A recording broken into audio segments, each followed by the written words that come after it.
Hey, Reading Christian. Hey, I thought that I would take some time each week to release a video just to talk about life, talk about things that are going on in my own heart and head, just have a little bit of a conversation. In fact, I'm thinking I'll even call it Midweek Musings because, sometimes you got to alliterate stuff. So, as you look at where we are in our culture, in our society, even in our own city, there's a sense of heaviness, a sense of frustration, a sense of uncertainty. I think it's compounded here in Reading. Just as you look around, you see the smoke in the sky. We've just noticed in some of our conversations with people, both at church and then even like at the YMCA, the lack of light, man, it has just brought, I guess the best word is a heaviness. Even to our plants, I look out at our back deck. Our plum tree in the backyard thinks it's fall because we've had so little light, and this is just adding to the angst that's going on. Particularly as we see cases rise with the Delta variant, as we see our hospital filling up, more people in the ICU, some people connected to Reading Christian Fellowship who've been sick, some people on staff who've been sick, have gotten COVID. It's just, it's a difficult time. And then you add on top of it the frustration and the concern and the worry that people have about vaccines and masks and mandates and guidelines, and are we going to shut down again or not? And I'm just afraid it's led to, I know in my own heart, some frustration, and I know in people that I've talked to and have seen around town, and even some real conflict and tension. We're seeing relationships broken. We're seeing families that are really struggling to get along with each other because there are people who are vaccinated or are not vaccinated, and people having all sorts of different opinions about that. I'm afraid that we'll see some of that in the church as well. I know we have, just in terms of people getting frustrated and people getting upset and people taking stands, people taking their own convictions and then projecting their convictions on other people.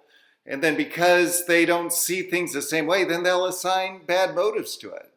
So for instance, you may think that wearing a mask is a symbol of fear. Well, someone else wearing a mask may see it as a symbol or an expression of love and concern. But if you take your conviction and you place it upon that other person, all of a sudden you're assigning a bad motive to that person that they don't even have. And then that just leads to frustration and conflict. And in the church, what it leads to is disunity. And that's definitely what we are not called to do. We're called to be better than that. We're called to be more loving than that. The Apostle Paul writes in Ephesians chapter 4, he says, "Be kind to one another, tender-hearted, forgiving one another as God in Christ forgave you." And as we think of the situation in which we find ourselves, I think sometimes we forget that. We're not called to take a stand or to be proven right. We're called to be tender, kind-hearted, forgiving. Let's remember that. It's the way we treat one another. And so, as we move forward as a church and we're in this season and seeing cases on the rise, we've had to shut our office down for a couple of weeks as there was significant exposure in our office. Lori and I, we actually were gone on vacation, so we are away for that. But I'm working from home because of that. We're seeing cases again all over Shasta County and in Reading on the rise. When we come to church, let's be wise in the way we interact with each other. We're not going to force you to wear a mask, but we are going to tell you ought to be paying attention to your healthcare provider. And if they suggest that you wear a mask, then maybe you ought to pay attention to that. Beyond that, as you come to church, we need to remember there are all sorts of expressions of how we care for one another. And if that means you feel like you should wear a mask for your own health or because you're concerned for others, then by all means, let's do that. But above all, I think I've been thinking of a passage in 1 Thessalonians where Paul writes about the way that he came and he ministered to the Thessalonians, and he says we came and we were gentle towards you, like a nursing mother, like that love and that care, that expression of tenderheartedness. Let's strive for that. Let's strive to live like Jesus would. Let's strive to be people who show love and care and concern. Because, at the end of the day, we have a whole lot more important things to focus on, to think about, to strive for than masks and mandates.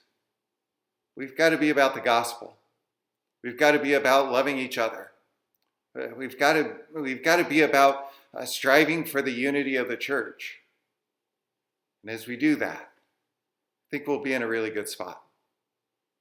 So, really, really looking forward to being together with you all at church. Lori and I are back from a week of vacation celebrating our 30th anniversary. We were able to get away, visit some family, and rejoice in all the good things that God has done for us over the years. But we can't wait to get back and to worship together and to take communion together, open the Word together. I think this week's message hopefully can be really encouraging and really challenging to us as we think about what it means to follow Jesus.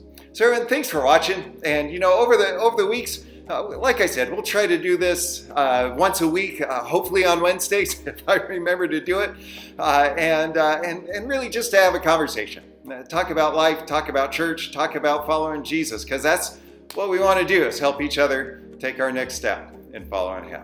Everyone, thanks for watching. God bless.